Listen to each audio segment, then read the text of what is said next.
Então, boa noite, pessoal. Sejam todos bem-vindas, todas bem-vindas também.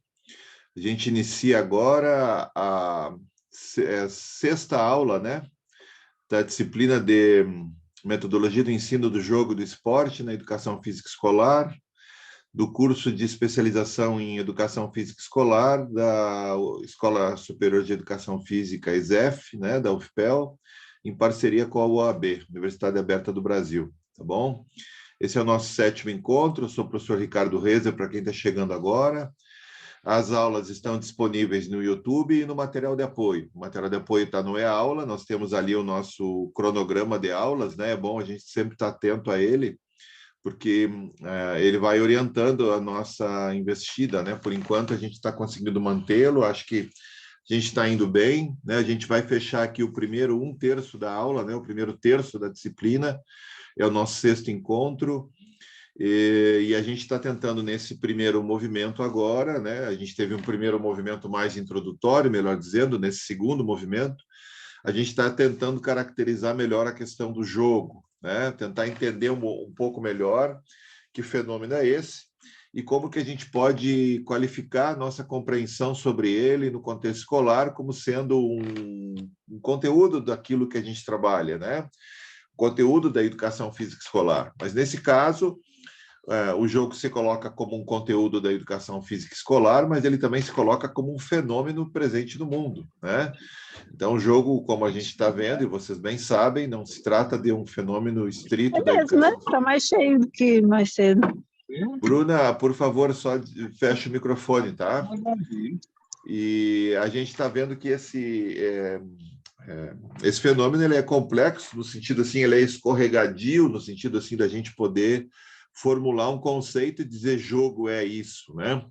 Agora, a questão é, eu estava lendo agora antes da aula, por exemplo, e não lembro se eu já indiquei, se eu já indiquei também não faz mal, vou indicar de novo, eu estou com a primeira edição do Dicionário Crítico de Educação Física, tá?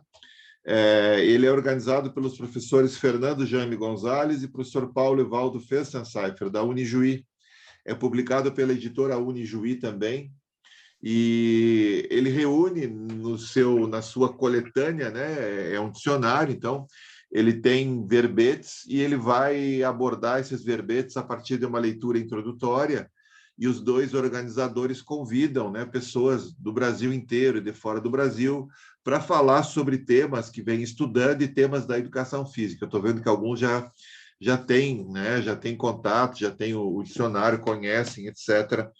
Quem não tem é uma boa pedida. Ele tem ali verbetes que produzem ali uma aproximação com temas, né? Por exemplo, corporeidade, né? Se a gente for ver aqui, competência, o que é cinesiologia, né? Biomecânica, bioética, gênero, né? A gente falou esses dias na aula em gênero, né? Interdisciplinariedade, uma palavra tão utilizada na educação física, né? Lazer, e também tem, né, o verbete aqui, jogo, né, escrito aqui pelo nosso colega Victor Pavia. E são sempre pequenos textos, esse caso aqui são 4 páginas, né? E tem indicações de leitura, inclusive algumas das leituras, como o Kailoa, o Huizinga, leituras que a gente está fazendo aqui na disciplina, tem aqui disponíveis, né, no dicionário, que já está na sua 3ª edição, tá? Então, o dicionário aí já está... E cada edição ele vai aumentando o número de verbetes, né? Então, quem não tem ainda, é uma boa sugestão para aquisição, independente daquilo que for buscar nele, né? Ele tem muitas alternativas, assim, e tem muito texto interessante. Sobre jogo, por exemplo, ele tem várias sacadas interessantes aqui, né? Como é que a gente pensa o jogo escolarizado na educação física, né? Essa é uma questão assim que fica latente no primeiro parágrafo, assim, que é a ideia da escolarização do jogo, né? Que é um elemento pertinente à educação física que, por um lado, traz o jogo para a educação física, por outro lado, também corre o risco de empobrecê-lo, né? A gente viu, por exemplo, aquela noção de atividades de uma ação sem fim, né? Ou ação com fim em si mesmo, né? e na educação física ele passa a ter objetivos de aprendizagem, né? Então, nesse sentido, aqui tem vários elementos para pensar, né? E uma das coisas que ele coloca, né, ele pergunta assim, sob que condições essa coisa, né, que analisamos pode ser chamada de jogo? Como é que um jogo, né, que coisa é o jogo? Né? Quando a gente olha para algo, como é que a gente olha para aquilo e diz que aquilo é um jogo, né? Se a ideia do jogo ela tem uma representação ela tem um significado tão movediço, né? E, inclusive invade a ideia da representação, né? Enfim, boa noite aí, seja bem-vindo, pessoal que está chegando aí, tá?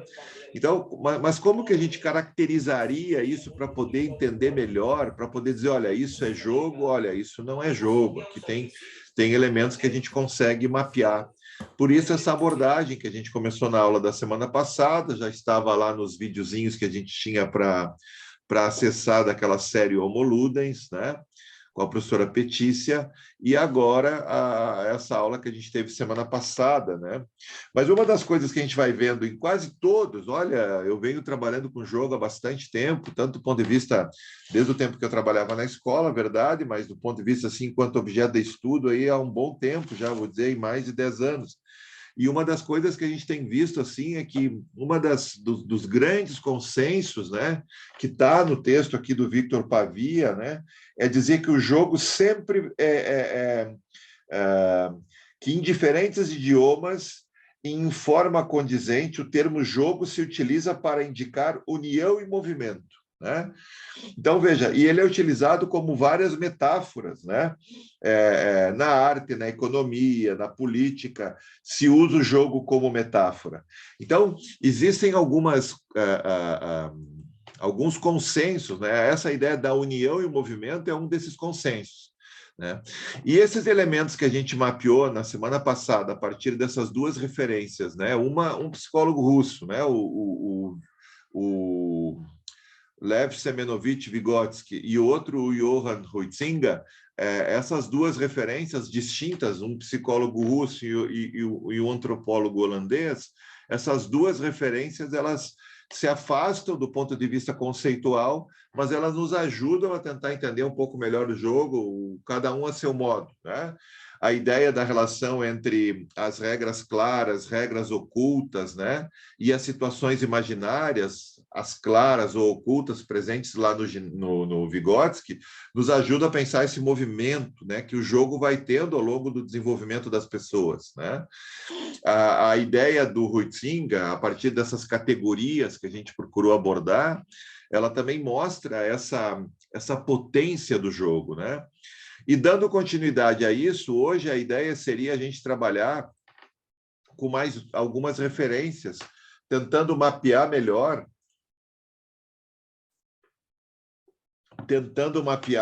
as características do jogo, de modo que a gente possa explorá-las, reconhecê-las, entendê-las melhor, né? Então, dando continuidade a esse movimento, né, vamos dizer assim, eu vou partilhar com vocês aqui vou continuar partilhando aquela apresentação da semana passada, que é onde a gente vai desenvolver a cadeia de raciocínio, né? Vamos ver se vocês estão conseguindo. Deixa eu admitir aqui um colega, vamos ver. Aí. Vocês estão conseguindo ver agora? Ali tem o jogo como elemento da cultura, que é a capa do slide que eu já havia trabalhado semana passada. Sim, professor. Tá, eu vou tentar botar ele no modo expandido agora para ver se ele fica no modo apresentação. Vamos ver. Vamos ver se vai dar certo. Enquanto eu vou falando, não esqueçam de botar o nome de vocês no chat ali, tá? Para registrar aí a presença. Vamos ver aqui. Ele tá... Parece que ele deu uma trancadinha. Trancadinha. Vamos ver aqui.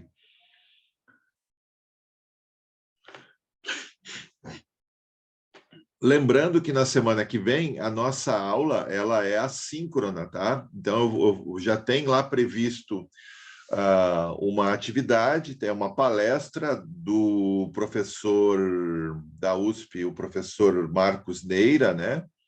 Sobre a questão do esporte como fenômeno. Depois a gente fala mais sobre isso. No meu computador aqui aparece agora como apresentação, no de vocês também? Não. Alô? Estão me ouvindo? Não aparece não, professor. Hã? Pra gente não aparece tela cheia, não. Não tá aparecendo tela cheia, não. Pois é, que estranho isso, né? Vamos ver aqui se eu consigo. Vamos ver aqui, ó, mudar essa parada aqui. Mas para mim, professor, boa noite, né, a todos aí. Boa noite. Para mim está aparecendo tela cheia aqui. Pois é, então deve estar, porque não pode aparecer para um e não para outro. Será que não tem que fazer alguma coisa aí no computador de vocês? Tenta passar aí, professor, o slide para a gente ver. Vamos ver, eu vou tentar agora, boa ideia. Vamos lá.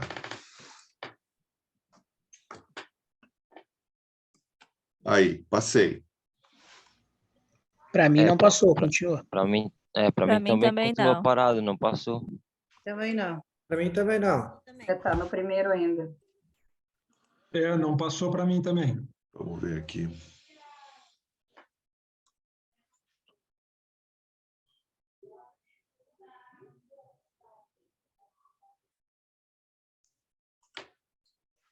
Aí, vamos ver de novo aqui. Vou reiniciar aqui o partilhar. Eu descobri o que foi.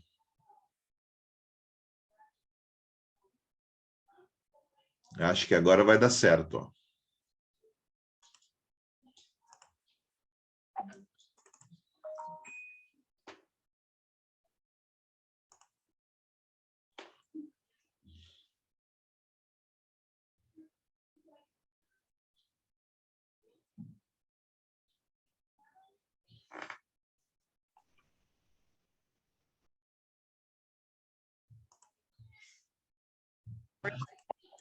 Ó, e agora? Agora deve dar certo.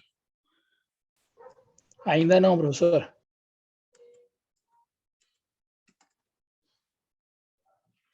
Não ainda?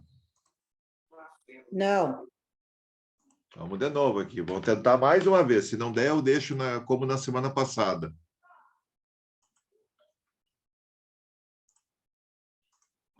Na semana passada, a gente trabalhou com eles no modo reduzido, né? Vamos ver se agora a gente consegue ampliar, que fica melhor para acompanhar.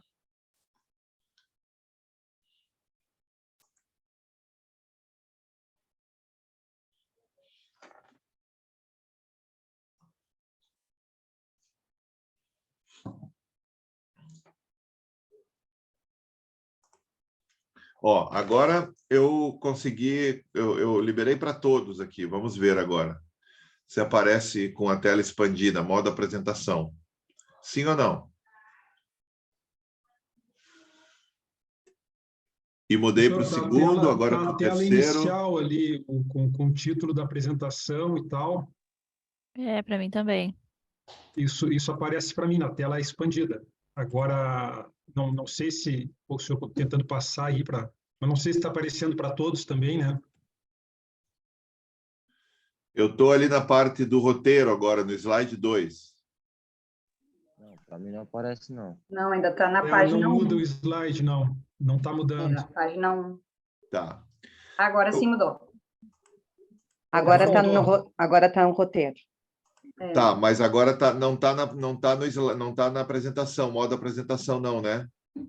Não. Tá. Mas dá Olha, para ler, vou... mas dá para acompanhar. Eu vou seguir professor. assim, porque dá para acompanhar, né? Pena do outro jeito ficar melhor, mas não tem assim nenhuma perda no caso, né? Senão a gente perde muito tempo. Daí sim, aí tem perda de tempo no caso. Mas né? assim tá bom. Então tá. Então vamos lá. Tá pequeno, professor, e eu sugiro que os colegas possam clicar 2 vezes sobre a apresentação, que ela expande um pouco mais, fica um pouco maior. Mas está num tamanho bom, eu consigo ver aqui, eu estou no computador. Então tá, obrigado, Everton. Acho que é uma boa dica aí, vamos tentar. Eu, da minha parte, eu vou seguir aqui. Se vocês tiverem algum problema, vocês, por favor, me avisem, tá? E dúvidas também, coisas que vocês gostariam que a gente pudesse falar mais também, né? Enfim, fica à vontade. Bom, isso a gente viu na semana passada, né? A gente tentou... essa aqui é a introdução da caracterização do jogo, né? A gente não vai retomar, isso já está disponível no material lá de apoio do e-aula, né? Aqui, alguns elementos, né, do Vygotsky, que a gente já falou antes. Acho que isso aqui é importante para a gente entender e jogar com essas questões aqui entre o significado, né, do objeto e aquilo que a gente pode produzir enquanto significado, né? Da mesma forma, esse jogo entre situações imaginárias e regras, ocultas ou as claras. O Huizinga, a gente já deu aqui uma boa abordagem nele, especialmente a partir daquela série Homo Ludens dos vídeos, né? Isso está disponível no nosso programa de estudos da disciplina. E aqui a gente entraria com um referencial que também é bastante conhecido, né? Que é um livro publicado em 1958 de um autor francês chamado Roger Caillois, em que ele vai abordar a questão do jogo a partir dessa ideia de fenômeno, mas tem muitas coisas aqui parecidas que são próximas daquelas do Huizinga. Então, veja, o Huizinga é um clássico mesmo nesse sentido, ele vai servir como referência para uma obra como essa aqui, né? Então, vocês vão ver aqui, ó, pela própria maneira com a que ele vai desenvolver a sua teoria, que o jogo é um espaço-tempo de tensão entre limites e liberdades. Veja, o jogo tem limites, né? Isso é importante, o jogo aprende a produzir limites, mas também com o jogo a gente aprende a produzir liberdades, né? Que é definido ao longo do desenvolvimento, né? E essa ideia de que todo jogo é um sistema de regras que definem o que é e o que não é do jogo, né?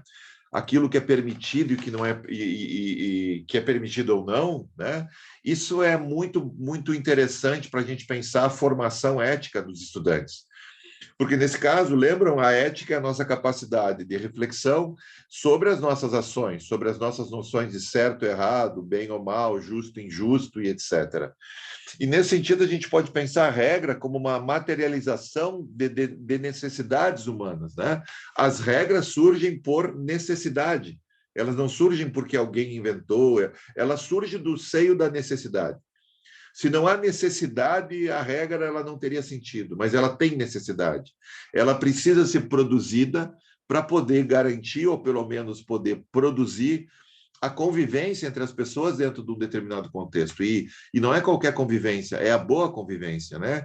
A possibilidade de que tenham acesso às mesmas relações de justiça, injustiça, direito, né, etc., dever, mas que sempre é uma construção e a gente tem que aprender a produzir regras, a construir as regras, a entender as regras, a interpretar as regras, né? Pensar as regras como uma produção humana, né?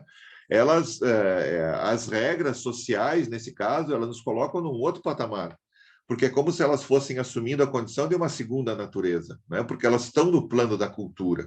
Nós dissemos o que pode e o que não pode fazer, e as crianças dizem no jogo o que não pode e o que pode fazer. Então, nesse caso, na educação física, abrir espaço para esse tipo de interpretação com relação às regras é fundamental, para poder entender a questão da nossa necessidade de compreender melhor as questões do direito, as questões dos deveres, aquilo que nos toca, aquilo que nós não podemos abrir mão, né? De como pensar o jogo como uma atividade coletiva que deve ser boa para todos, deve ser oportunizada para todos e todas. Então, essa ideia de democratização do jogo passa pela ideia de democratização da produção da própria regra. Inclusive, a gente percebe que muitos alunos, né, muitos estudantes, eles se sentem mais interessados em participar, muitas vezes, porque eles têm direito a poder produzir, a poder pensar, a poder entender melhor por que é que uma regra foi produzida e, ao mesmo tempo, entender que essa regra, quando não serve mais, ela precisa ser transformada. Aí tem a questão da possibilidade de quebrar as regras para produzir algo que seja melhor no âmbito do mundo comum, no âmbito das pessoas, no âmbito do coletivo, né? Então, esse é um princípio de fundo, assim, a regra ela só tem sentido se ela possibilitar, potencializar a coexistência, né, das pessoas nas suas relações dentro de determinados espaços. E ela brota da necessidade, Por isso que não dá para ficar dando chute na canela dos caras aí, porque é falta. Não dá para ficar empurrando no jogo de basquete, por exemplo, porque é falta. Não dá para ficar dando tranquinha no jogo de caçador, de pega-pega, porque as pessoas vão se machucar e eu tenho que entender que eu preciso ter cuidado com o meu colega, né? A ideia do cuidado aqui ela é muito importante, né? Então, essa ideia das regras, ela é uma questão transversal que nos atravessa enquanto formação escolar. E a gente precisa entender melhor elas, né? Tu vê, o basquete, 1895, surge como um jogo. Ele vai se tornando esporte a partir do processo de esportivização desse jogo. Mas ele já tinha regras em 1895, né? Ele já tinha 13 regras, né? O que podia, o que não podia. Quer dizer, de maneira bastante ampla, né? Mas ele já tinha um modo de ser produzido e foi sendo produzido ao longo do tempo e foi passando por aquilo que a gente chama de um processo de esportivização. Mas essas regras iniciais, essas 13 regras iniciais, elas permitiram o convívio das pessoas em um determinado contexto, né? Antes dessas regras serem universalizadas, né? E aí, antes desse jogo se transformar num esporte, né? Então, veja, a ideia de pensar as regras é uma ideia muito potente que a gente precisa tratar bem com isso, né? Bom, aqui tem alguns elementos ali, ó, né? A ideia da incerteza volta aqui, a ideia da incerteza, da improdutividade, né? A ideia de que a gente não joga, né? A ideia do jogo não é para ganhar algo no sentido assim de prêmio, né? Mas que tem uma relação entre ganhar e perder ali, né? Mas que, em certa medida, essa relação do ganhar e do perder, quando o jogo cessa, ela não tem mais muito sentido. Ela tem sentido enquanto o jogo está em movimento, né? Mas quando o jogo deixa de acontecer, aquela situação do ganhar ou perder, ela fica menor, porque o que cresce é a experiência de ter participado daquela situação. E trabalhar com esses elementos, né, ele é decisivo assim, para poder pensar a questão de como é que nós vamos lidar com essa tensão entre o ganhar e o perder. É preciso aprender a ganhar, é preciso aprender a perder.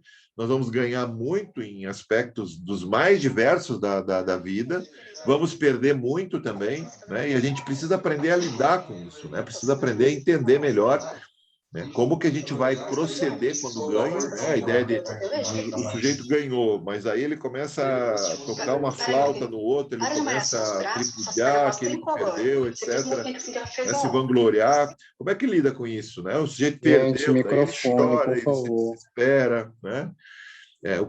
Como é que a gente lida com isso? Então, a ideia de manter uma certa tensão é importante, né? Ganhar e perder não é igual, não é a mesma coisa, né? E a gente não precisa, como é que se diz assim, fantasiar isso, né? Ganhar e perder são manifestações diferentes, resultantes de determinada experiência, né? E elas têm impactos na vida da gente, né? Agora, dentro de um jogo, né, entre 3 meninos ou meninas, enfim, brincando com a bola, ou jogando com a bola, quem ganha ou quem perde, quando o jogo cessa, é como se a vida continuasse, né? Como se aquilo fosse um momento entre parênteses ali. E que a tentativa de ganhar é o combustível ali para participar, mas ele não é decisivo nesse caso, porque existem outros ingredientes, como a gente está vendo, né? Então, a gente vê ali a questão da regulamentação, né? A ideia da ficção nesse caso, né? A ideia de que o jogo se coloca como uma irrealidade em relação à vida normal, né? Então,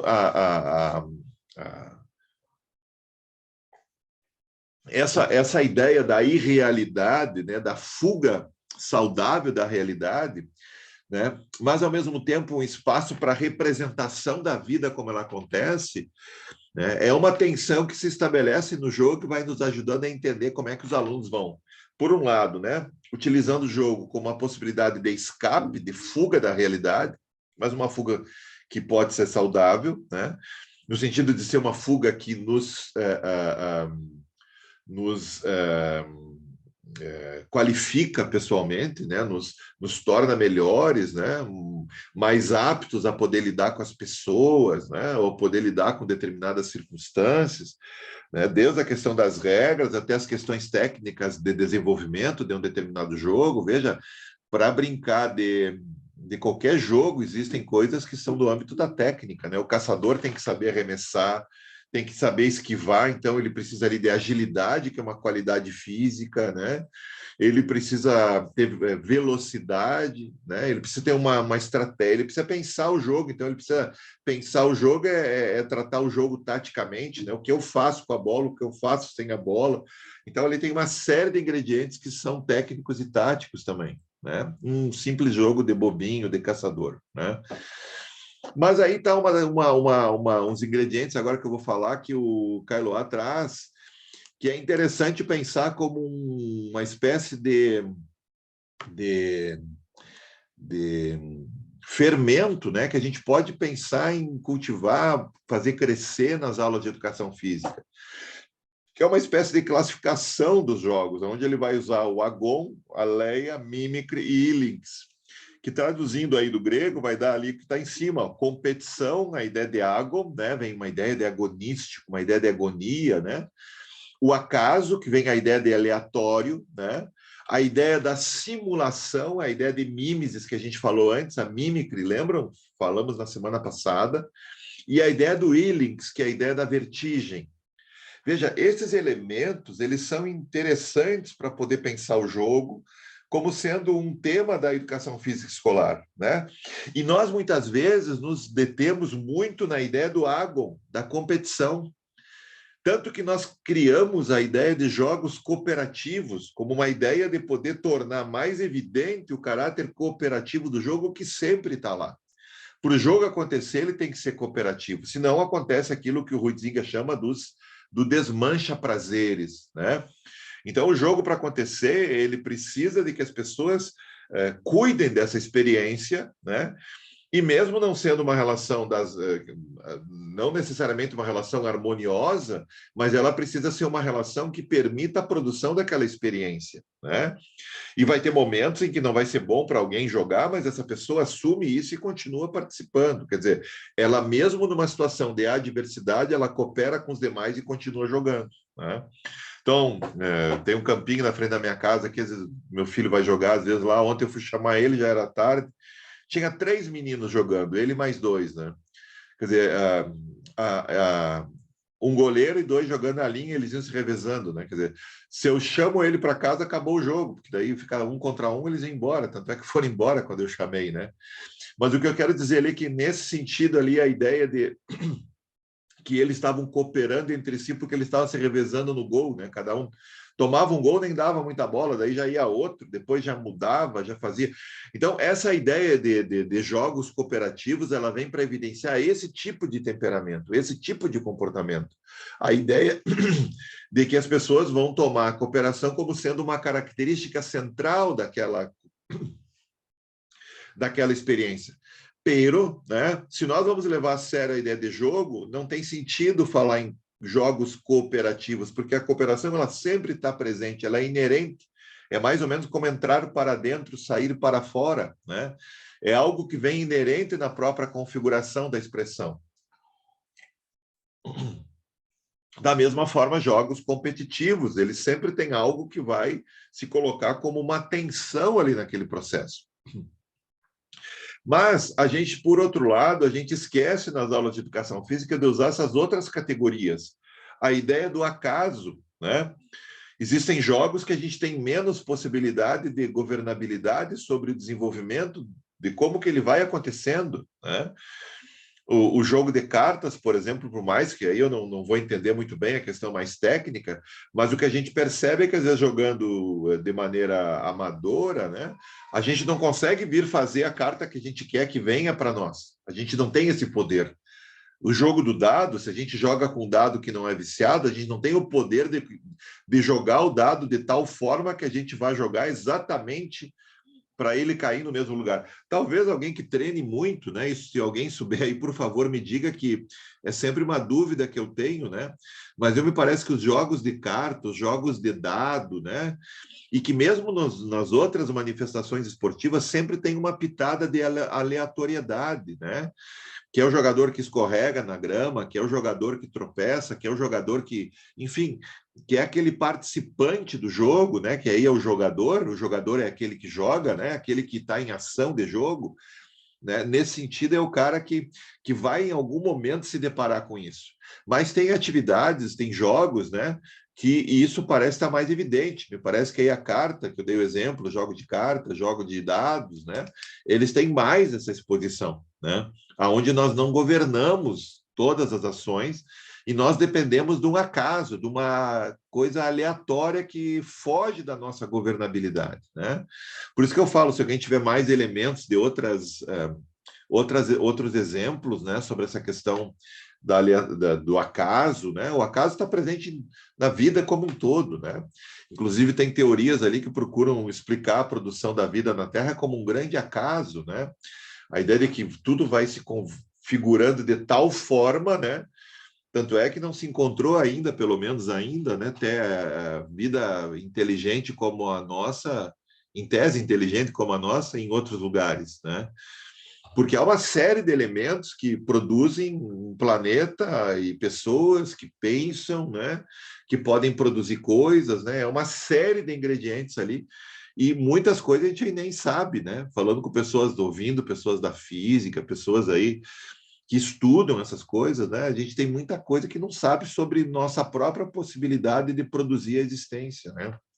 Mas voltando aqui, essa questão da aleatoriedade do jogo, no caso, ele está sempre presente, mas tem alguns que demonstram isso, né? Quer dizer, um bom exercício seria fazer os jovens, né, os meninos, as meninas, né, procurarem exemplos de jogos onde a aleatoriedade, o acaso, ele está presente em maior medida que em outros. Eu dei 2 exemplos aqui. O jogo de carta e o jogo de dados, né?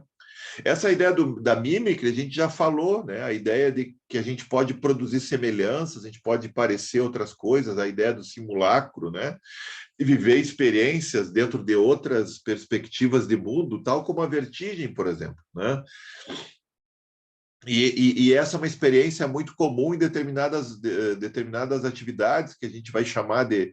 Vocês lembram uma atividade que tinha num programa de televisão nos domingos, aí, que era o Fausto Silva, o Domingão do Faustão, em que o sujeito baixava a cabeça, ele girava em torno de um taco, e depois de um número de voltas, ele tinha que acertar num alvo com aquele taco, e ele perdia completamente o equilíbrio, e muitas das vezes, né, ele caía e não conseguia cumprir com o seu objetivo, né?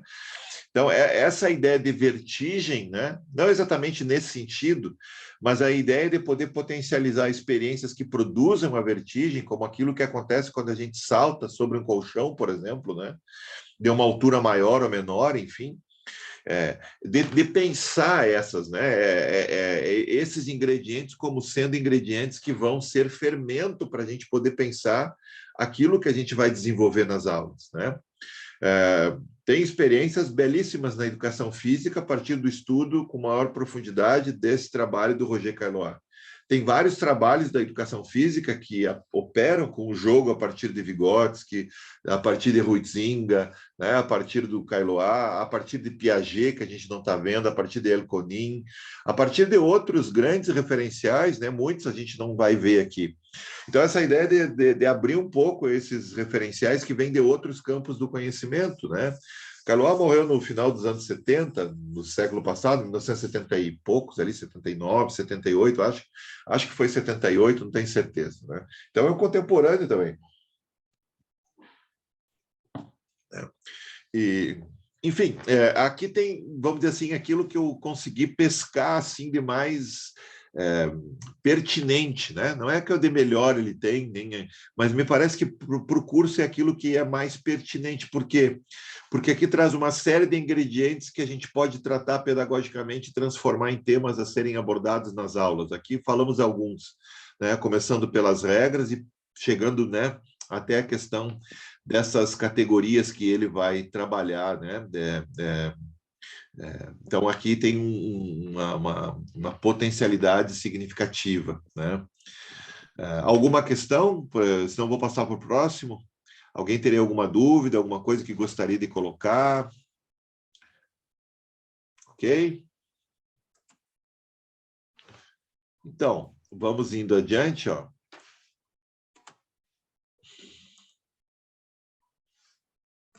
Aqui. Bom, esse é um trabalho de um filósofo alemão chamado Hans-Georg Gadamer, né? O Gadamer, ele é um estudioso da filosofia e ele criou uma tradição teórica chamada hermenêutica filosófica. Hermenêutica, a gente nem vai entrar nesse tema, mas é como se fosse a arte da interpretação, uma teoria geral da interpretação que com Gadamer vai ter outros ingredientes ali, né? Mas isso não é tema para a gente abordar agora. Mas tem um capítulo ali que ele trabalha, ó, que ele chama assim, ó, que ele vai utilizar o jogo para tentar explicar de forma ontológica a questão da linguagem, né? Só que para nós o que interessa disso aqui, né? Não vamos entrar nesse detalhe mais filosófico, mas o que interessa para nós é pensar que aqui tem um outro referencial que também parte do Huizinga. Ele leu Huizinga, ele viveu ao longo do tempo que o Huizinga viveu. Gadamer nasceu em 1900 e morreu em 2002, ele morreu com 102 anos, né? Mas uma das coisas que ele vai pegar e vai tentar desenvolver, né, o jogo, e vai nos trazer alguns elementos que são bastante interessantes, né, para pensar.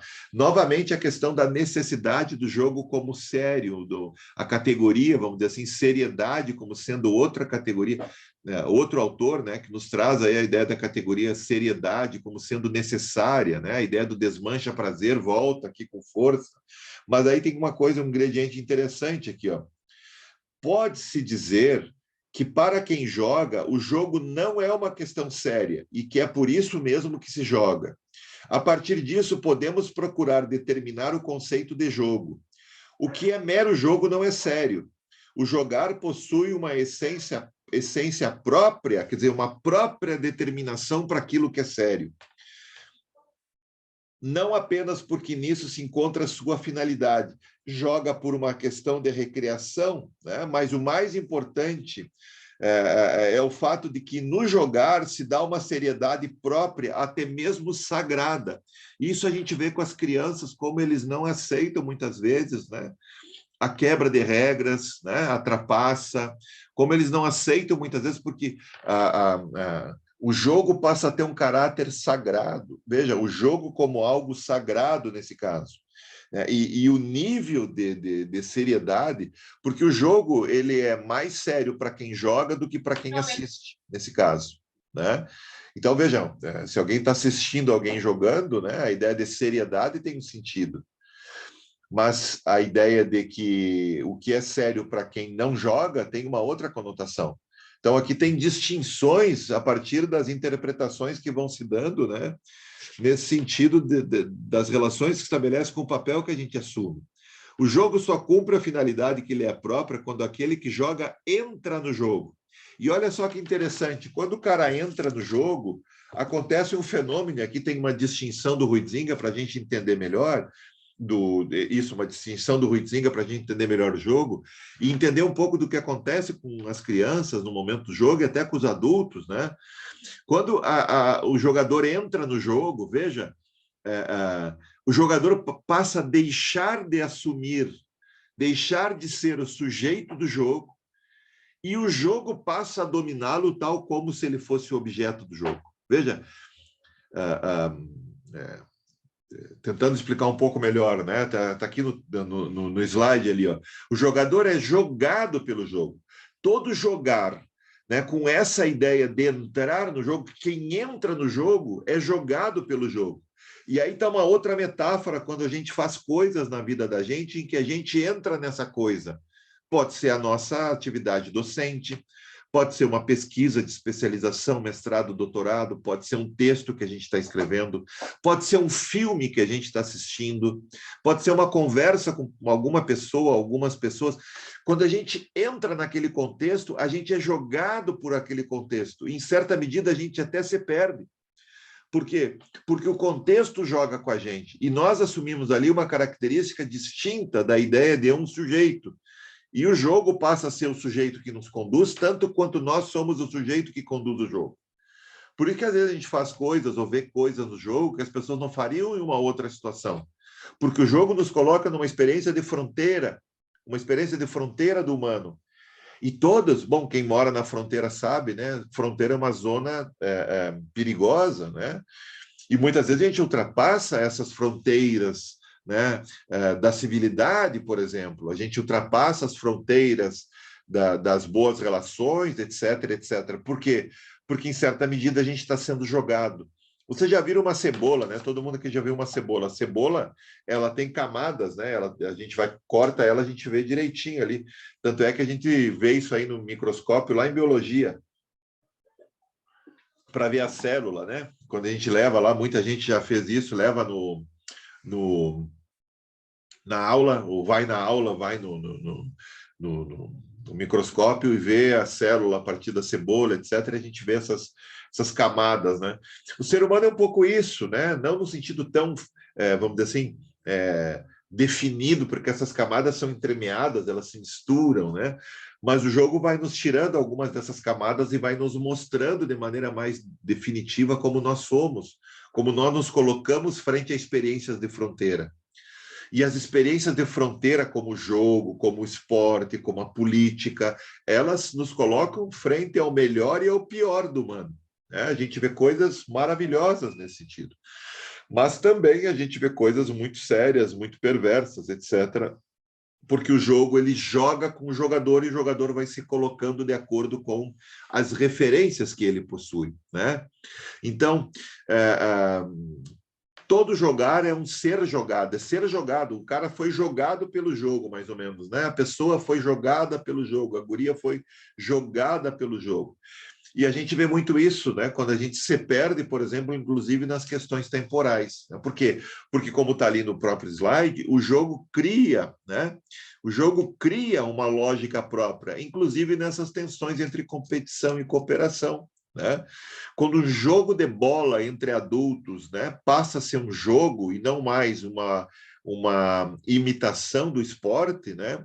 É comum a gente ver situações, me lembro de várias, assim, mas uma delas, por exemplo, o sujeito driblou o goleiro, chegou na frente da linha do gol, né, e ele não fez o gol, porque ele acabou achando mais engraçado não fazer o gol, ou outro cara que tentou sozinho na frente do gol fazer o gol de bicicleta e chutou para fora e para ele aquilo não foi algo muito importante, porque ali o jogo adquiriu um sentido e um significado, né, que se afastou dessa imitação do esporte de rendimento que acontece, né?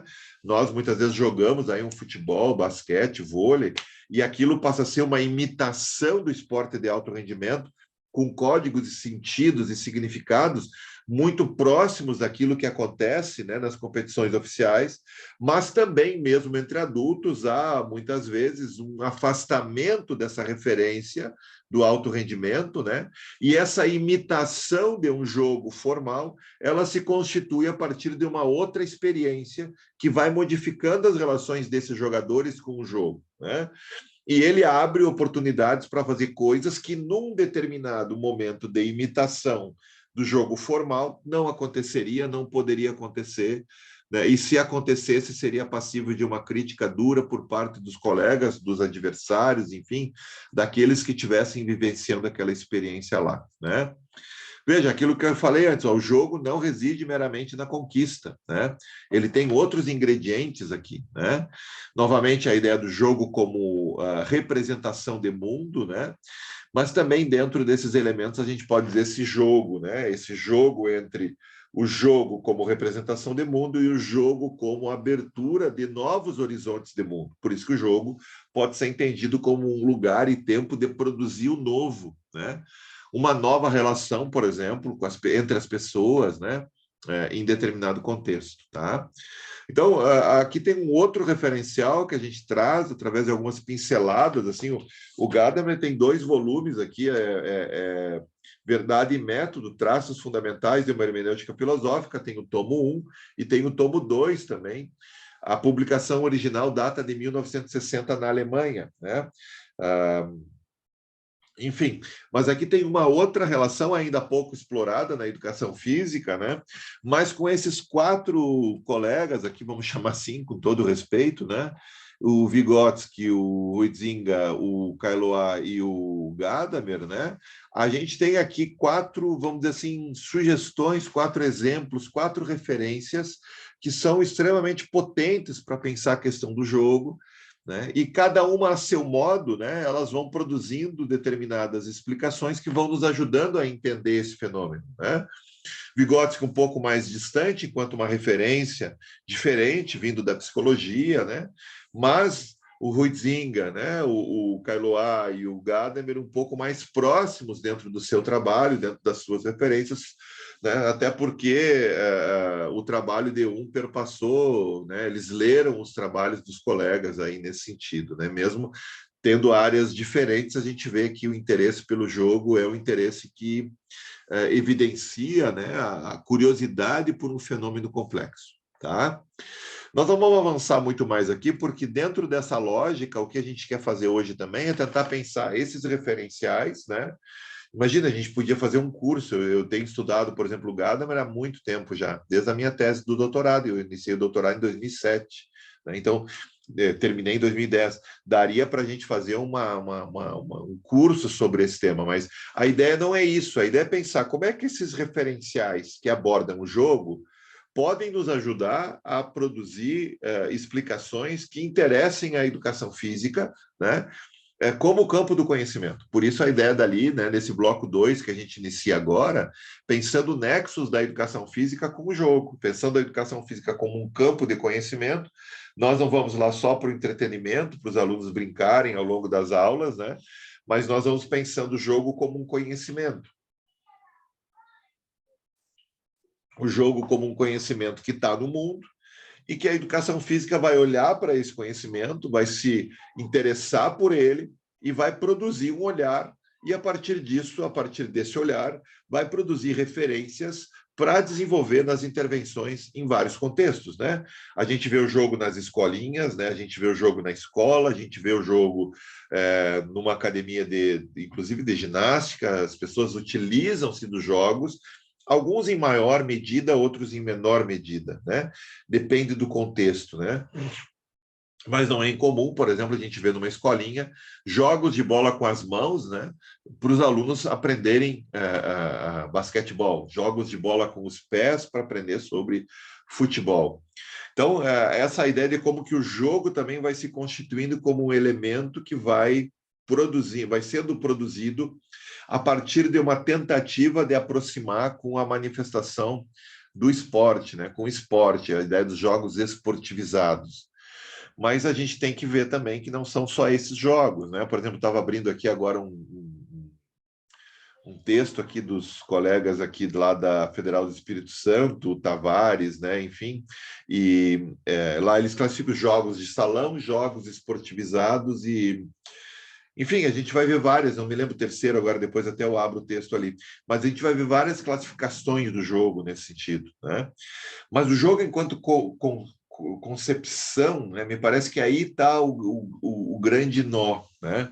Veja aí no próximo... Opa, que depois eu mostro esse. Aqui, ó. Me parece que aqui entra a questão de maneira mais concreta da relação com a educação física. Veja, a educação física aqui entendida como um campo do conhecimento, como uma prática pedagógica e científica. Por que uma prática pedagógica? Porque as nossas intervenções, elas sempre têm uma conotação pedagógica em grande parte, né, dos contextos da intervenção, né? Não, obviamente a educação física tem uma relação com, por exemplo, com intervenção, com reabilitação, mas isso é muito mais da fisioterapia, mas a educação física tem relações com isso também, né? Enfim, mas a grande maioria, né, aquilo que a gente mais produz enquanto um campo do conhecimento é a intervenção, que é pedagógica. Aí pedagogia tem a ver com uma noção clássica de pedagogia, né? Lá dos gregos, a ideia dos paidagogos, que eram os escravos que conduziam os filhos da aristocracia até os estabelecimentos de ensino, né? E a ideia de que, veja, nesse caso o pedagogo ele era um escravo, né? Assim como o paidótriba, que era o sujeito, que era o escravo, que era responsabilizado por produzir a instrução do que se refere à cultura corporal, né? das crianças, né? A esgrima, a luta, a natação, etc., né? Então, eles eram escravos, mas a ideia aqui, nesse caso de pedagogia, né, ela está muito associada à ideia de condução de crianças ao saber. Né? Se fosse adultos, né, seria a ideia de andragogia, vem de andros, a ideia de sujeito já numa condição adulta. Então, andragogia, no caso, na nossa relação aqui.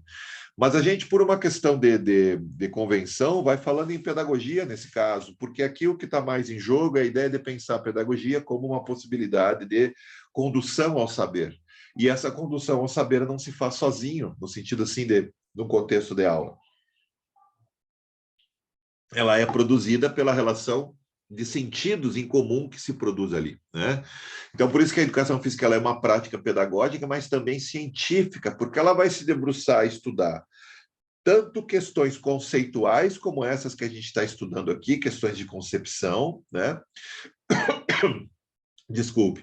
Mas ela também vai estudar questões da ampla conjuntura, também vai estudar questões filosóficas, como corpo, corporeidade, saúde. Veja, olha, eu trabalho com saúde como uma categoria filosófica, né, de alta complexidade. Agora, ela também trabalha com a ideia de estudar a prática pedagógica, a intervenção pedagógica, de estudar também, por outro lado, né, temas da biomecânica, da cineantropometria, do treinamento desportivo. Mas, então, ela é uma prática que produz explicações científicas para essas diferentes manifestações do jogo, esporte, dança, ginástica, lutas, mas não só científicas, também produz explicações éticas, estéticas, científicas também, e por aí vai. Então, veja, é um campo que se aproxima.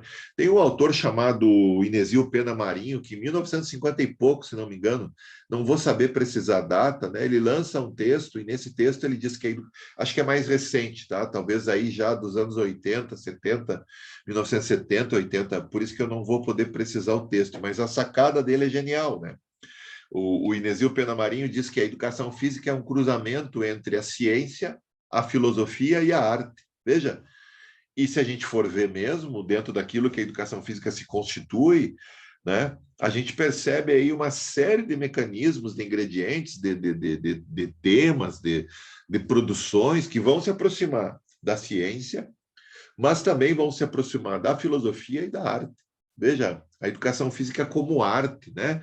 O professor Silvino Santin, que era lá de Santa Maria, agora está aposentado, um filósofo que foi aluno de Foucault e depois foi trabalhar com a educação física lá na UFSM, ele dizia que a educação física é o cultivo da boa vida nesse caso, né? Então, a educação física é o cultivo do bem viver, né? Nesse sentido, a ideia de que a educação física é uma arte do bem viver, né? E ele tem alguns trabalhos bons na internet, tem um blog, quem quiser acessar, eu acho que é blog, o site dele, enfim, né? Tem vários textos, né? O nome dele é Silvino, bem assim, Silvino Santin, esse é o nome dele, Silvino com S-I, né? Silvino Santin. É uma figura muito interessante, um intelectual, né? De primeira categoria.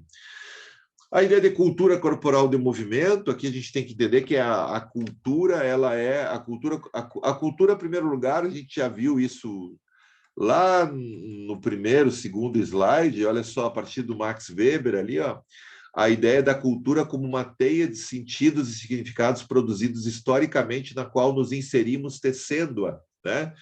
Portanto, a cultura é sempre uma produção humana que nós também damos a nossa contribuição numa correlação de força sempre pesada nesse sentido, né? Desigual, né? Na maioria das vezes. Então, essa ideia de que cultura corporal do movimento é a parcela da cultura que lida com as questões do movimento. Quer dizer, cultura vem de cultivar, vem de cultivo, né? Veja, cultura da soja, cultura não sei do quê. Veja, cultura vem de cultivar, é algo que os seres humanos podem cultivar. Nós somos seres que podemos produzir cultura, né? Então, ali a gente pensa também a educação física como um campo que trabalha com tematização pedagógica. Veja, a gente pega o jogo, traduz ele pedagogicamente, transforma num tema de aula e desenvolve práticas pedagógicas, né? A educação física é uma profissão, está vinculada ao mundo do trabalho, quer seja no contexto escolar, educacional, quer seja fora do contexto educacional, né? É um campo de formação profissional, no sentido de que ele é um campo que forma pessoas, né?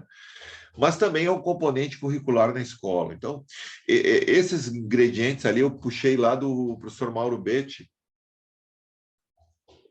num texto datado de 2014, tá? Então, veja, a educação física ela se envolve com saúde, com educação, com lazer, com treinamento. Ela tem um pé nesses elementos aqui. E a gente precisa entender esse movimento, de como que ela vai se deslocando de um lado ao outro, de acordo com aquilo que se imprime. E se a gente começar a botar essas bolinhas aqui, nós vamos colocar uma série de outras, né? Se cada um de vocês aqui, a gente está com 68 hoje aqui, né? Se cada um de vocês colocasse uma bolinha azul aí, né, nesse sentido, a gente teria uma ampliação significativa dos campos de investigação da educação física. Basicamente, para nós aqui, a bolinha essa azul aqui, né, esse eixo da educação nos interessa mais, né? Agora, vocês estão ouvindo bem, pessoal? Tudo certo aí? Sim. Beleza? Então tá, obrigado. Mas veja, ó, nesse caso, né, aqui a questão de que, se a gente for pensar, né, a educação física nos interessa nesse curso, nos interessa muito a questão da educação. A educação física como um campo do conhecimento que se constitui a partir de uma relação com um amplo campo educacional e que se institui como um componente curricular obrigatório na escola, né? Mas também, se a gente for pensar saúde, que lugar para pensar o trabalho sobre saúde melhor do que na escola, né? Como é que a gente aprende o que é o SUS? Como é que a gente aprende que esse é um sistema reconhecido mundialmente e que, obviamente, tem suas falhas no Brasil? A gente está vendo aí a quantidade de consultas represadas que tem, a dificuldade do sistema dar conta de tanta demanda, mas o sistema é genial nesse caso. Tanto é que outros países mais economicamente poderosos, como Estados Unidos, eles têm um olhar para esse desenho, né, sobre saúde pública, né, como um direito das pessoas, né, como uma política de Estado, não é nem uma política de governo, né? Então, pensar o SUS é pensar um sistema de saúde pública, né, uma política de Estado, né? Pensar as questões do lazer, por exemplo, né? As questões do tempo de não trabalho. Nós não somos formados só para trabalhar, né? Nós somos formados para trabalhar, mas também precisamos pensar que a vida não é constituída só de trabalho, né? Mas aí como pensar a questão do lazer para quem não tem trabalho, não tem renda? Então, são questões paradoxais que a educação física precisa enfrentar, né? E por aí vai, as questões mais específicas, como eu coloquei ali, treinamento, e poderia colocar muitos outros ingredientes ali, né? Então a gente vê, olha, para estudar treinamento, eu vou ter que ir lá no campo da medicina, da fisiologia, da biologia. Olha, eu vou ter que ir para um lugar, né? Para alguns lugares, né? Agora eu vou estudar lazer, eu vou para onde? Eu vou para sociologia, né? Eu vou pensar sociologia, posso pensar filosofia, posso pensar... O lazer é uma categoria sociológica, né? Nesse sentido, assim, né? Agora eu vou pensar a educação a partir de que perspectiva? Uma perspectiva mais neotecnicista, uma perspectiva mais progressista, uma perspectiva mais crítica. Como é que eu vou lidar com essa questão? Veja, essas nuances aqui que a gente precisa aprender aí ao longo do tempo, não é numa aula como hoje, nem num curso como esse, que a gente vai desdobrar tudo isso, mas na medida em que a gente vai vendo a complexidade desses elementos, né, a gente vai vendo que há indicadores que exigem a nossa atenção, há elementos que exigem a nossa atenção. E tem referências, tem um livrinho do Naumar de Almeida Filho chamado Que é Saúde, né? É um livrinho pequenininho, né? Pequenininho. Se vocês colocarem agora aí no oráculo Google, vocês vão achar até, quem sabe, versão em PDF. É um livrinho pequenininho, baratíssimo nessas lojas aí, como estante virtual e etc., né? De livros já usados, mas em bom estado. Né? E que a gente lê numa tarde, e que vai falar ali da educação, vai falar ali da saúde como, por exemplo, saúde como cuidado, né? Saúde como problema, veja, saúde como uma categoria filosófica, né? Saúde como um estado, Saúde e doença é uma expressão que vai ser usada a partir dos estudos da saúde coletiva, quer dizer, nós não somos seres que convivem numa tensão entre processos de saúde e doença. Quer dizer, entender isso é abandonar um pouco discursos mais simplistas que dizem, por exemplo, que saúde é ausência de doenças, ou mais completo bem-estar, etc. Mas pensar a saúde numa perspectiva crítica vai nos colocar na condição de pensar a saúde como um cruzamento de diferentes fatores que vai envolver trabalho, renda, educação, segurança, saneamento público, acesso ao serviço de saúde, e etc, e etc. Por quê? Porque é uma rede, vejam, uma rede que é produzida e que a gente precisa procurar entender melhor, né? E que lugar melhor para aprender sobre o SUS, sobre essa rede, do que a escola? Veja, o ensino médio, né? É um belo tema para pensar no ensino médio. Então, essa ideia de pensar o jogo dentro desse contexto, agora especificamente falando do jogo, né? Dentro desse contexto da cultura corporal de movimento, coloca o jogo como mais um fenômeno com os quais a gente se depara, e com mais um fenômeno que atravessa a educação física ao longo do seu processo de formação, né? Nesse sentido, a gente pode produzir essa síntese. Eu peguei aqui alguns elementos daqueles referenciais que a gente trouxe lá, né? E aqui a gente pode pensar uma síntese aqui. Se eu tivesse que dizer para vocês, professor, o que é jogo? Me caracterize o jogo. Professor, me fale alguma coisa para eu entender melhor o jogo. Essa síntese, ela me parece que ela ajuda a caracterizar um fenômeno complexo, né? E eu lembro que complexo, lembra? Eu já falei isso, complexo é uma palavra que vem do latim complexus, e complexus quer dizer aquilo que é tecido em conjunto. Por isso, quando eu estou dizendo uma coisa que é simples, eu não estou falando que uma coisa simples é diferente do complexo. O antônimo... sinônimo, antônimo, né? Antônimo, né? O antônimo do complexo, né? O simples também detém uma complexidade nesse sentido. Por quê? Porque o complexo, nessa origem etimológica, é aquilo que é tecido em conjunto. Agora, simples é diferente de simplificador, né? Então, se eu tenho algo simplificado por um lado, é porque alguém fez essa simplificação, conseguiu fazer essa leitura apenas numa perspectiva simplificada e não numa perspectiva complexa. E complexo também não quer dizer exatamente complicado, né?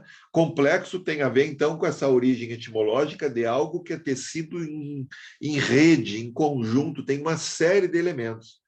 Pensar um pouco o jogo, né, como um elemento da educação física me parece interessante, me parece pertinente, né? Pensar esses elementos que a gente já abordou na aula da semana passada e um pouco na aula de hoje, que estão presentes nas referências anteriores que a gente usou, e que aqui teria uma síntese com as quais a gente poderia operar para tentar aprofundar a partir delas a nossa compreensão sobre jogo, né?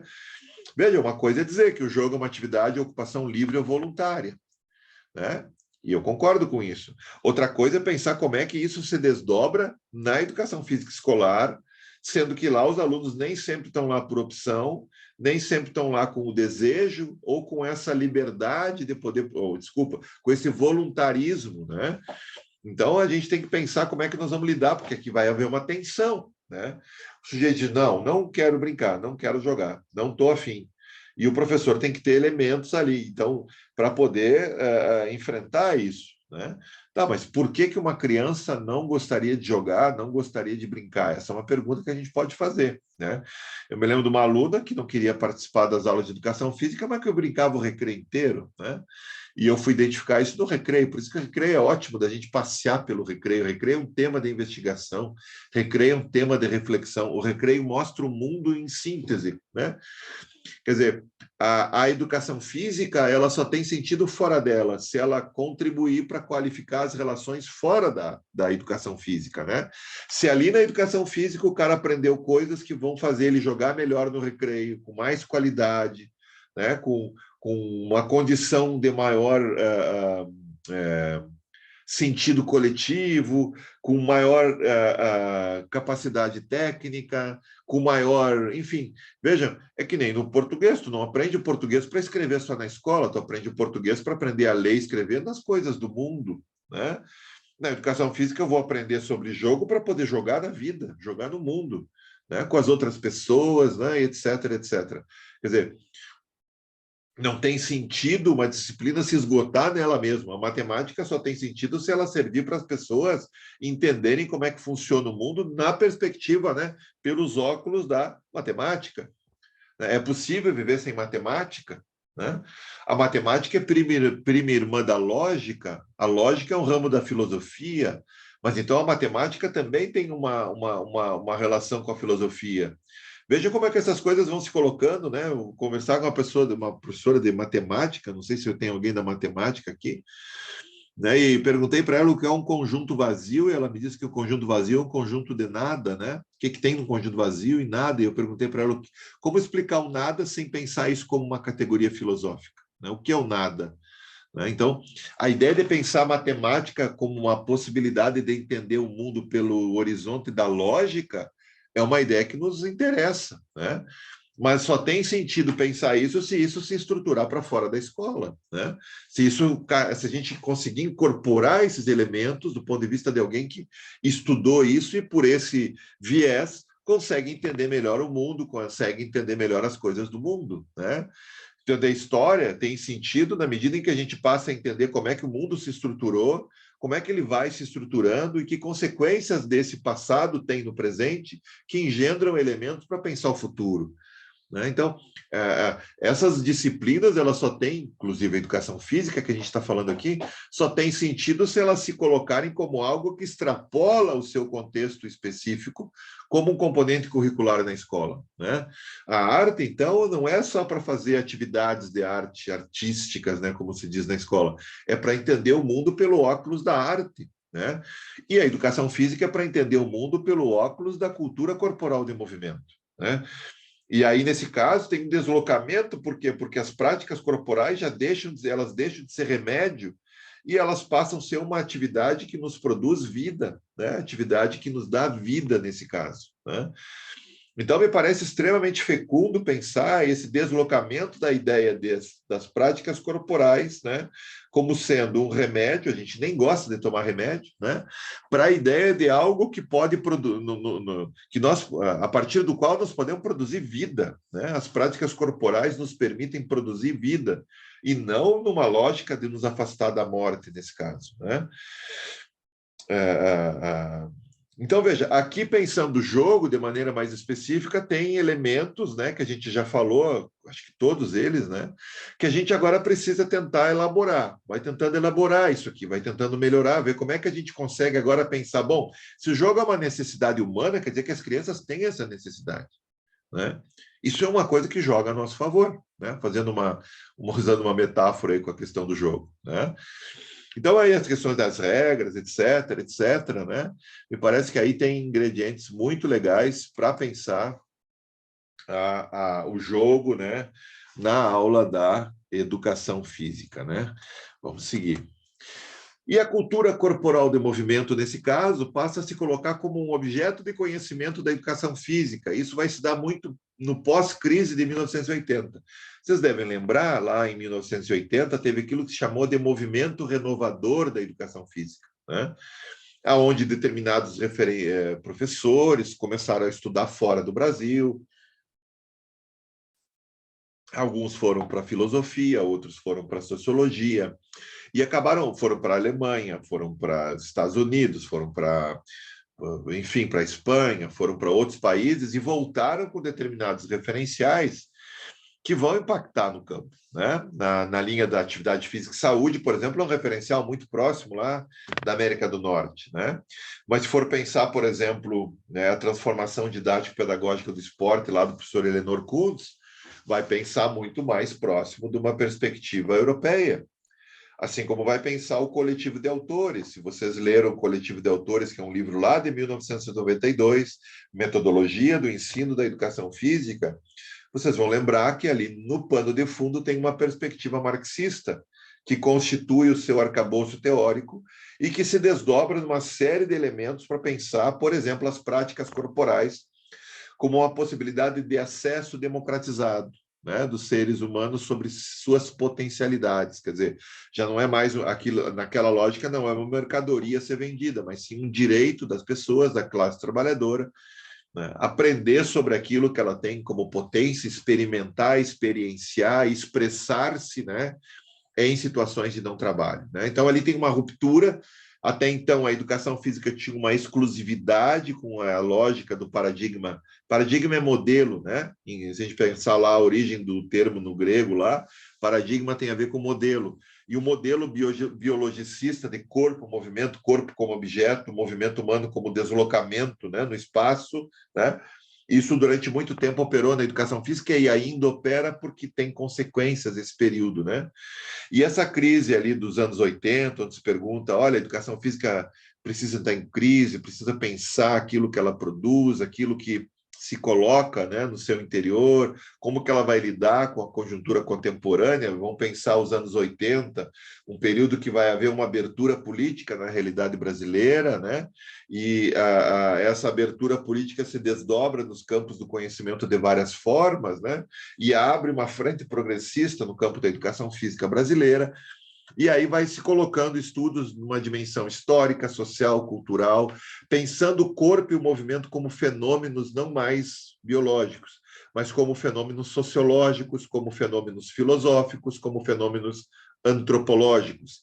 E a ideia de cultura corporal passa a ser uma lógica que vai se instituindo na educação física, como sendo uma parcela da cultura que vai se deparar com as questões do corpo, com as questões do movimento. Se a gente pensar a segunda fase da obra do professor Walter Bracht, a gente vai se deparar com a ideia da cultura corporal de movimento. E isso vai criando uma certa síntese na área, uma certa, vamos dizer assim, convenção de que a educação física trabalha com as coisas, né, da cultura corporal de movimento. Tá? Nesse caso, o corpo já não é mais só um instrumento que precisa ser treinado, precisa ser qualificado do ponto de vista para o trabalho, né, por exemplo, né? Então, a ideia de corpo-instrumento é uma ideia muito viva ali na modernidade, né? Se constrói nesse período que vai ser gestado no século XIX para o XX, que vai pegar a Revolução Industrial, vai pegar, do ponto de vista da economia, vamos dizer assim, a instituição do modelo capitalista como sendo um modelo hegemônico na sociedade ocidental que vai se alastrando, né? Pensar o corpo nessa perspectiva, né, é pensar o corpo como uma possibilidade, pensar o corpo como um instrumento de trabalho, né? O corpo que pode gerar produção, o corpo que pode produzir. Isso está muito vinculado a um pensamento moderno, né? Diferente disso, o corpo ele pode ser uma possibilidade de mundo, né? A imaginação, a experimentação, a vertigem que a gente falou antes, né? Já num período que vai se constituir a partir da modernidade, que alguns vão chamar de pós-modernidade, mas eu tenho chamado, junto com outros colegas, de contemporâneo, né, para evitar essa dicotomia moderno-pós-moderno, né, a gente vai vendo que o corpo passa a ser um lugar de experiência de insere, né? Então, a ideia de corpo-instrumento vai dando lugar à ideia de corpo como fonte de experiência, né? Enfim. Então, o corpo ele possui distintos olhares nesses períodos históricos que estão ali, né? No medieval, ele era só um receptáculo da alma, né? A ideia de que o corpo podia, sem problema, ser submetido a suplícios, porque isso era parte, né, da abertura do reino dos céus, né? Você teria ali, então, a partir de uma vida precária, né, sofrida, né, não desanime, né, não ligue para a opressão, né, porque isso é parte, né, dos desígnios dos céus para você ter uma vida eterna plena. Né? Então, vale a pena pensar, né, como programas de estudo, tentar entender um pouquinho melhor o corpo no medieval, o corpo no moderno, o corpo no contemporâneo, né? A gente não vai fazer isso agora, mas essas pistas, assim, essas pinceladas que eu acabo fazendo, elas indicam de como que o corpo historicamente se constitui a partir de determinadas referências, né, muito distintas, né, próprias de cada tempo, né? Mas que, por outro lado, né, como nós vivemos em alguns momentos em um tempo de amálgama, né, veja, uma espécie de aglutinação de outros tempos, né, então a gente ainda continua vendo na mesma estrutura social, né, num país como o Brasil, a gente tem claramente, de forma perceptível, essas diferentes interpretações de corpo convivendo no mesmo tempo, né? Então, por exemplo, a gente vê ainda, né, dentro de uma perspectiva, o corpo como uma lógica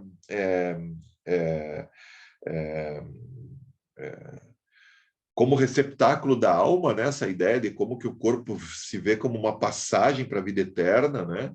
Mas também o corpo como instrumento de trabalho, né? O corpo como corpo produtivo, né? Aquele corpo que produz coisas, né? Que precisa ser instrumentalizado para isso. Mas também o corpo como fonte de experiência, né? O corpo como, enfim, né?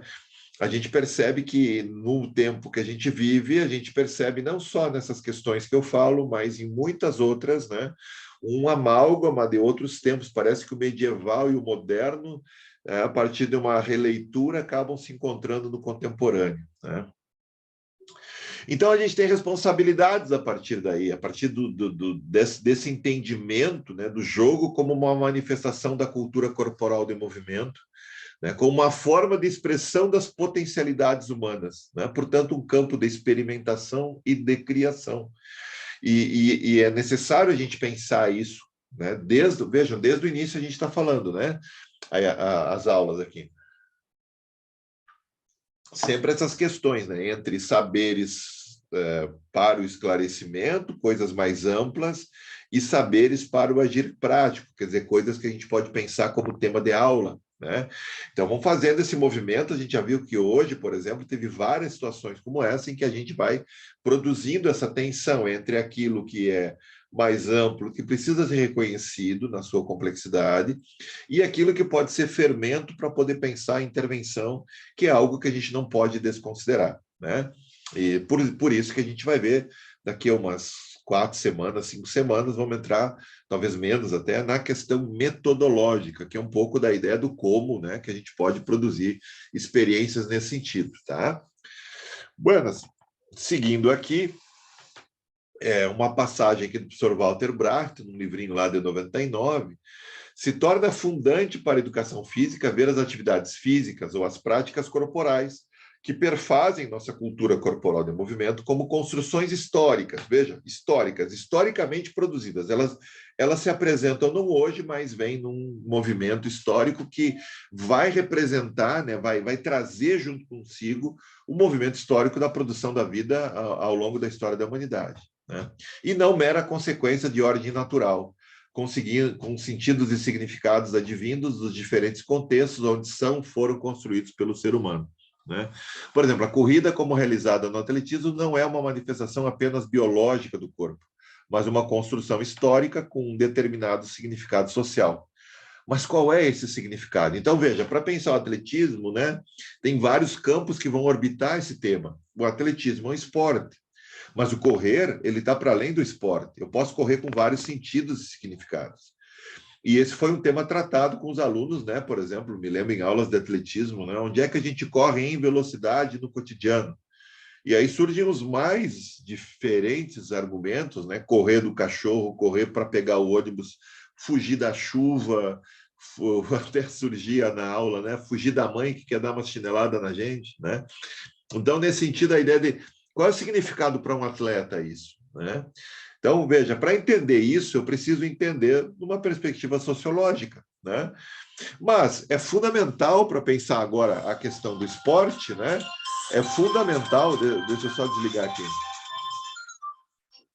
É fundamental para a questão do esporte, né? Pensar também a questão de como que biologicamente o corpo vai se constituindo, como é que os treinamentos vão se constituindo, como é que uma construção vai se dando, né? Uma produção que envolve aí ciência, envolve aí a gestão desse processo de treinamento, né? Envolve aspectos que vão da psicologia, passam pela educação física e vão até a medicina, né?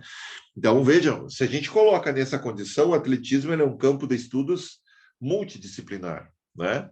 Então, eu preciso entender ele do ponto de vista das técnicas, preciso entender ele do ponto de vista da tática, da sua configuração como esporte. Mas, numa perspectiva ampliada, como é que eu entendo o correr ao longo da existência humana, né? O correr no cotidiano dos alunos que a gente trabalha. Qual é o sentido disso? Aonde eles correm com mais velocidade? né? É possível produzir determinadas experiências que façam eles correrem mais rápido? Tecnicamente é possível. Eu me lembro de alunos que corriam com calcanhar meio ponta e que eles entendiam que quando corriam com a ponta do pé, uma determinada elevação de joelho, etc., e braço, movimento de braço, eles conseguiam uma performance maior para, por exemplo, correr com mais velocidade, como eu disse antes, para não perder o ônibus, né? Então, ali tem elementos que são dos mais diferentes âmbitos, né? E entender o significado, como está a pergunta aí do professor Walter, né, professor Bracht, né, é fundamental. E principalmente não só o significado, mas como ele foi produzido. Esse significado é imutável, podemos alterá-lo, atribuir novos, né? Veja aquela ideia que eu expliquei, acho que foi para vocês aqui, né? Eu não me lembro se foi aqui, mas a gente tinha uma aula de atletismo, né? Já que eu falei do atletismo agora e está no exemplo ali, eu me lembrei. A gente tinha uma aula na escola, na educação física escolar, turma ali de sexta série na época, se não me engano, quinta série, sexta série, não me lembro. E a gente começou a conversar com o grupo, e a gente teve era uma unidade didática, depois a gente vai trabalhar melhor a ideia da unidade didática, e a gente trabalhava com as crianças, com os jovens ali, enfim, a ideia do atletismo como sendo uma modalidade esportiva e que nós transformamos pedagogicamente, né, a partir da condução que eu produzi naquele contexto, uma transformação didático-pedagógica do esporte, levando ele até a condição do jogo numa condição ampliada, e a gente ia fazendo essa tensão, né? Então, a gente teve experiências de ver quem corria mais rápido, mas também teve experiências de pensar, bom, se todos saem da mesma linha de chegada e todos chegam em tempos diferentes, desculpa, da linha de partida, e todos chegam em tempos diferentes na linha de chegada, como eu posso fazer sair em tempos, não, tempos também, mas como eu posso fazer saídas diferentes, né, mais à frente ou mais atrás, de modo que todos possam exercitar a sua maior capacidade de correr em velocidade e que todos possam chegar mais ou menos ao mesmo tempo na linha de chegada, né?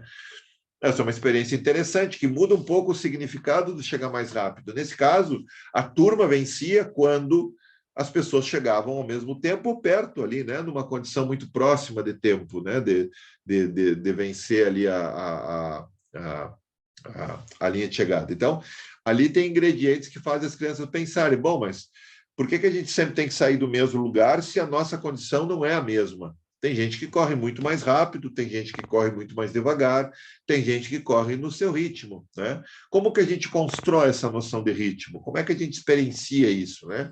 Esse foi o tema da unidade didática, depois eu vou mostrar mais à frente ela com mais detalhes, né? De uma das unidades didáticas que eu produzi com os alunos na escola que eu trabalhei, né? Então, veja, não é um significado imutável, é sempre assim. A gente pode desconstruir algumas coisas e atribuir novos significados. Isso quer dizer que a gente surrupiou o conhecimento técnico específico? Não, né? A gente, no meu caso, eu, né, sem usar a terceira pessoa do plural, a gente, nós, para jogador de futebol, né? A gente veio para somar, não sei o quê. Mas naquele caso lá, a ideia era produzir experiências, né? E os alunos toparam, né? A gente desenvolveu junto daí, né? Eu e eles, experiências de aula, né? Aonde a gente trabalhava o atletismo na sua perspectiva, vamos dizer assim, hegemônica, e a gente vai desconstruindo, e aí eles dão ideias também, por isso a gente, nesse caso, vale, né? Mas a ideia de que como que eu conduzi esse processo numa unidade didática que permite essa reconstrução de significados, né? Aonde a ideia do vencer dá lugar à ideia do cooperar, a ideia de chegar junto, a ideia de explorar a minha melhor velocidade para contribuir com uma produção que é coletiva, que é a condição da turma naquele momento, né? De chegar junto ou pelo menos muito perto, né? Então, ali, ó, essas questões, a gente vai encaminhando para o final, são 8h30, 20h31, essas questões passam, então, a ser objeto também de nossas aulas, pois temos que a atribuição de propiciar aos alunos que se apropriem dessa manifestação cultural, no seu sentido amplo, é que ele está se referindo ao atletismo, mas não apenas de forma a repeti-la, e sim de forma a permitir que participem dessa construção, para o que é fundamental que a compreendam, que aprendam também a construir cultura corporal de movimento. Então, isso permite redimensionar essas relações, né, e pensar que na vida, no cotidiano, as coisas também são assim. As pessoas não vivem e não partem do mesmo lugar, né? E que a gente precisa entender como é que faz para poder pensar mais pessoas, né, conseguindo chegar até a linha de chegada, né, conseguindo, enfim. Bom, aqui tem alguns riscos também, né, que a ideia do jogo na educação física ser submetido a um processo de padronização, né, a ideia da escolarização nesse caso aqui, mas eu não vou me deter muito nisso não, tá? Porque aqui precisaria ter uma outra aula para falar só dessa coisa aqui, mas eu acho que desses elementos que estão aqui, o que a gente pode deixar bem em evidência, né? Essa frase do Schiller, né? O cara que viveu aí no final do século XVIII, início do século XIX, que ele vai dizer assim, ó, o jogo como possibilidade, desculpa, aí eu que digo, né? O jogo como possibilidade fundante do ser humano. O Schiller ele diz assim, ó, o ser humano só é verdadeiramente humano quando brinca. Veja, essa expressão para mim ela é decisiva para pensar o contexto do jogo na escola. Porque se ele é uma expressão da cultura, né, o jogo também é um horizonte de possibilidades para a educação física, como vocês bem sabem, né? A ideia da curiosidade e a criatividade como possibilidades humanas de produzir outros mundos possíveis, né? No jogo a gente pode, né? No jogo a gente pode voar, metaforicamente, ou na imaginação, ou sei lá o sentido que vai se dar para isso. Mas a gente pode fugir da realidade no jogo, a gente pode criar outras realidades. E aí a ideia da curiosidade e criatividade são fundamentais, né? Mas aí tem duas coisas. Primeiro, a ideia da curiosidade precisa ser cultivada. Curiosidade vem de cur, do latim. Cur, em latim, quer dizer por quê, né? Por que as coisas são assim? Por que elas funcionam desse jeito? Por quê? Essa ideia de pergunta, né? Ela é uma ideia extremamente fecunda na escola, mas na escola a gente aprende só a dar respostas, né? Eu tenho uma disciplina de epistemologia que eu trabalho, né, chamada Epistemologia, Introdução à Epistemologia da Educação Física, né? Ela está na sua 2ª edição. Aqui eu ainda não fiz, aqui em Pelotas, na ESEF, ainda não fiz essa experiência. Mas na universidade que eu trabalhei durante mais de 10 anos com essa disciplina. E uma das experiências que a gente fazia era que os alunos precisavam aprender a produzir questões. E parte das questões da prova eram produzidas pelos alunos. E quando eles conseguiam produzir boas questões, eles conseguiam responder essas questões. E aí ficou evidente ao longo isso não era só no dia da prova, né? A gente ia construindo ao longo do semestre, né? Que ficou evidente que para eles era mais difícil produzir a pergunta do que dar a resposta. Quando a gente ia para a prova, eles já iam com a pergunta produzida, que era amadurecida ao longo do semestre, e eles tinham que responder uma pergunta que eles mesmos tinham produzido. E, obviamente, a gente tinha passado no crivo da sala de aula, né? Quer dizer, não eram muitas, mas vamos dizer ali 4, 5 questões por semestre a gente conseguia produzir com os alunos, né? Articulando uma questão com a outra, tal. E nesse sentido, né, eles diziam que é mais difícil construir a pergunta do que dar a resposta das questões que eu perguntava para eles, porque a prova era constituída dessas que eles produziam, mas também de algumas que eu produzia, e eles tinham que responder, né? E a experiência que eles relatavam era exatamente essa, era mais difícil, né? Por quê? Porque a gente aprende a responder, a gente não aprende a produzir pergunta. Por isso que a gente tem dificuldade, eu falo a gente mesmo, né? A gente tem um curso de especialização agora que vocês vão fazer uma pesquisa, ou vão fazer um artigo, mas o que vocês vão procurar parte de um objetivo, né? Se vocês fossem fazer uma dissertação, fossem fazer uma tese, vocês vão ter que partir de um problema, que pode ser um ponto de partida também na especialização. Né? Por isso que o problema é sempre uma abertura de mundo, né? Um problema abre um mundo para a gente, né? No sentido amplo do termo, né? Não um problema como aquilo, eu preciso resolver um problema, estourou um cano, né? Ali eu tenho que desenvolver uma ação de intervenção imediata ali, né? Mas cultivar um problema de pesquisa, ele é um elemento que, às vezes, no TCC, né, a gente vê... O senhor me diz um problema aí para eu pesquisar, né? É muito comum a gente se deparar com isso, porque a gente aprendeu mais a produzir resposta do que pergunta.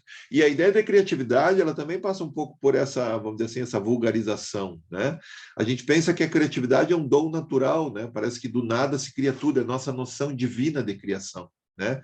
Do nada se cria tudo. Não, a criatividade, ela é uma capacidade humana que precisa ser também cultivada tanto quanto a curiosidade, porque a criação, ela se dá muito pelo nosso suor. A gente cria coisas quando se debruça sobre essas coisas, quando sua com a cabeça, nesse caso, né? No caso dos jogos, a gente também cria coisas, mas precisa exercitar, precisa produzir, precisa experimentar várias vezes, né? Mas é fruto do nosso esforço. E são possibilidades de produzir coisas que nem existem ainda, né? Então, para finalizar, pessoal, o mundo é maior do que deles conhecemos, né? Tá aí os Jogos do Mundo, né? Uma janela de oportunidades para a educação física, né? Se vocês forem botar na internet agora Jogos do Mundo, vocês vão ver o que vai surgir de jogos da Europa, da América Latina, da nossa realidade, né? Enfim. E a gamificação dos jogos e os jogos eletrônicos, né? Me parece que aqui tem uma seara assim que a gente ainda tem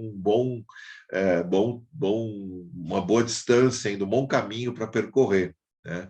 Então aqui a gente tem alguns riscos e potencialidades. Eu procurei me debruçar mais nas potencialidades, tá? Eu gostaria que vocês se debruçassem agora nas responsabilidades. A gente não vai ter como tratar essas responsabilidades, né, aqui agora, nesse momento, né? Talvez a gente volte a falar sobre isso em algum outro momento, tá? Mas aqui tem algumas questões, algumas sínteses que vale a pena dar uma olhada com mais cuidado, né?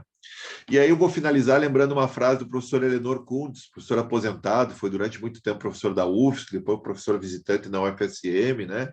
Fez a formação doutoral dele na Alemanha, né?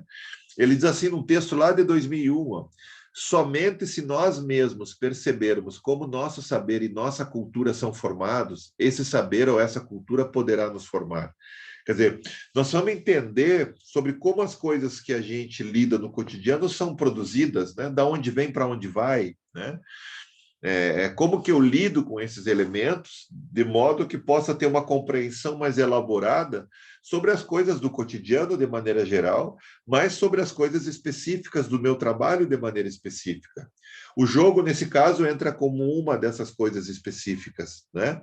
Que a gente tentou nessas pequenas 2 aulas, né? Tentou trazer elementos que possam se constituir como referências para o trabalho que a gente vai desenvolver na escola, ao longo da disciplina, vocês, no caso, na escola, eu na universidade, outros nos seus contextos de trabalho, não sei onde vocês exatamente trabalham, mas pode ser escola, pode ser universidade, pode ser outros espaços formativos, né? Essa é uma pena da gente ter uma turma grande numa condição como essa, em que a gente não consegue compreender melhor, né? Como que, aonde que as pessoas operam no seu cotidiano, né? Mas é um dos elementos que a gente tem que lidar, né? Então, nessas 2 aulas, a gente procurou desenvolver uma compreensão sobre o jogo, né? Quando eu falo em jogo, eu trabalho com esses elementos, né? Que, na verdade, eles são fruto de um tempo de investigação e que tem lastro em outros referenciais, né? Que abordam de maneira bastante qualificada esse fenômeno. Tá? Na semana que vem a gente vai começar, melhor dizendo, fazer o mesmo exercício que com o jogo, só que com o esporte. E para a primeira experiência, né, tem um texto aqui do professor Marcos Neira, uma fala dele de um evento, né, que eu gostaria que vocês assistissem, né? O link está... eu até vou copiar isso aqui tudo, ó. Ctrl C, e vou colocar no...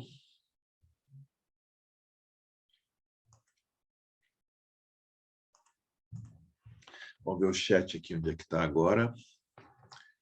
O chat eu estou vendo ali, desculpa, eu não olhei o chat hoje aqui, acabei me esquecendo ali, né? Ali, ó, vamos ver aqui, ó, Ctrl V. Ali, ó, então ali tem o link do YouTube, esse link está disponível no e-aula, lá no nosso planejamento da disciplina, tá?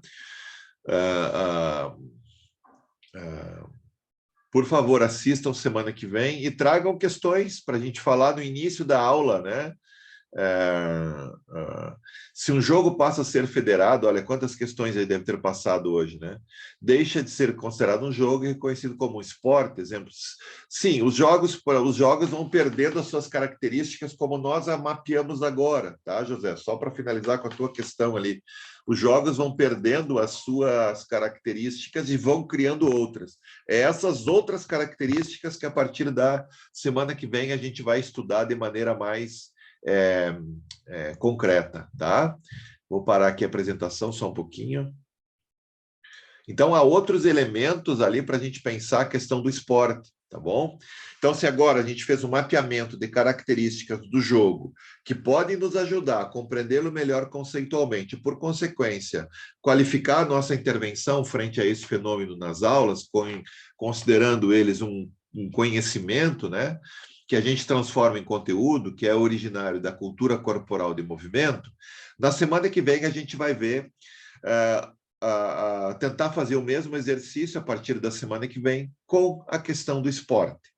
E a partir daí também a gente vai mapear características para poder entender melhor esse fenômeno, entender melhor como que a gente pode operar com ele na aula, né, na educação física, e ao mesmo tempo, mais à frente, a gente vai tentar, ao mesmo tempo não, mais à frente, né? Não dá para ser ao mesmo tempo e mais à frente, né? Mas mais à frente a gente vai tentar articular um pouco melhor para ver as relações entre jogo e esporte, porque eles se constituem como fenômenos, né, distintos, mas que também apresentam algumas referências bastante próximas, né? Algumas coisas em comum, dá para dizer assim, né? Tanto que uma manifestação do esporte de alto rendimento, né, ele é esporte para o praticante, jogo para o espectador. Você foi ao jogo, você assistiu o jogo, bota lá no tal canal que está dando jogo de voleibol. Então, veja, essa confusão semântica, na verdade, ela é muito fecunda, porque não existe uma régua, uma linha que separa uma manifestação da outra, mas sim características que vão dar sentidos e significados distintos, que em alguns momentos eles acabam invadindo, né, esses outros espaços. Por exemplo, o jogo de bocha, né? O jogo de bocha, ele pode ser um jogo, né, mas ele também pode ser uma modalidade esportiva que tem competições internacionais. Então, a partir da fala do professor Marcos Neira, nosso colega lá da USP, né, a semana que vem a gente tem uma aula que é assíncrona, e depois na aula da semana subsequente, vamos ver aqui quando que é, na aula do dia 2 de maio, a gente tenta trabalhar melhor essa ideia do esporte como fenômeno, como tradição inventada, né, como está lá no nosso planejamento, ou o fenômeno da esportivização, que é o fenômeno pelo qual passam, né, práticas que não vieram, não se constituíram originalmente, né, como esporte, né, mas que passam a se constituir como esporte num determinado tempo histórico, basicamente a partir do século XIX, né, com explosão no século XX e uma remodificação na virada do 20 para o 21, tá bom? Eu acho que eu já falei demais, acho que agradeço muito a paciência de vocês, é um tema que é bastante complexo, aí a gente, nesse desenho de aula EAD, a gente vai mais falando do que ouvindo, mas semana que vem a gente inicia com as questões, tá bom? Com as questões que vocês vão trazer, produzindo aí a partir da lei. O vídeo do professor Marcos Neira não é muito extenso, ele deve ter uns 35 minutos, se não me engano, não tenho muita certeza agora, 30 minutos, então dá bem tempo de vocês poderem produzir, tá bom? As questões a partir daí. E aí, na semana que vem, a gente tenta partir, vai começar a aula a partir de algumas, tá? Então, bem curtinho, né, Vitor? Então, gente, obrigado pela paciência, pela participação como ouvintes, aí hoje mais ouvintes, né, do que propriamente falantes, mas a ideia é tentar pensar juntos sobre coisas que não são muito fáceis de serem pensadas e que nos interessam no cotidiano do nosso trabalho. Feito, pessoal. Alguma questão? Alguém tem algum elemento que gostaria de colocar? Vamos tentar semana que vem assistir o vídeo, então, e na outra semana fazer uma aula um pouco mais dialogada para iniciar esse debate, sobre o esporte, no caso. Tá? Então, da minha parte era isso, gente. Eu vou finalizando aqui a gravação. Muito obrigado aí. Eu estou vendo que Certo, professor, boa noite. Obrigado, boa noite. Obrigado aí pelas palavras de incentivo, né? Deixa Boa eu noite. gravar.